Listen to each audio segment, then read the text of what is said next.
ஆன்மீக நண்பர்கள் அனைவருக்கும் அன்பு கலந்த வணக்கங்கள். இன்றைக்கு நாங்கள் ஆன்மீகம் சம்பந்தமான பதிவில் ஜடாமுடியுடன் தவக்கோலத்தில் காட்சி தரும் அபூர்வ விநாயகரை பற்றி பார்க்கலாமா வாங்க.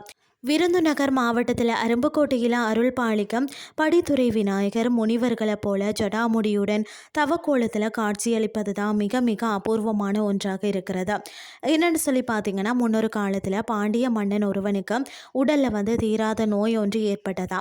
சாப விமோசனம் பெறவும் நோய் நீங்கவும் மன்னன் பார்த்தீங்கன்னா அருப்புக்கோட்டை சொக்கநாதர் கோயில் அருகே ஒரு திருக்குளத்தை வெட்டினாராம். அவ்வாறு திருக்குளம் படித்துறை வெட்டிய போதும் மண்ணில் புதையுண்டு கிடந்த இந்த அழகிய விநாயகர் சிலை கண்டெடுக்கப்பட்டது. பாண்டிய மன்னன் காலத்திற்கும் முற்பட்டதாக கருதப்படும் இந்த சிலை மன்னன் குலத்தின் ஈசான்ய மூலையில் பிரதிஷ்டை செய்து வழிபட்டாராம்.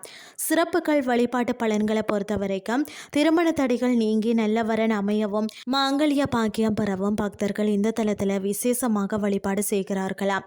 விநாயகர் சதுஷ்டி, சங்கடகர சதுஷ்டி மற்றும் பிரதோஷ நாட்களில் இவருக்கு சிறப்பு அபிஷேக ஆராதனைகள் நடைபெறுகிறதா.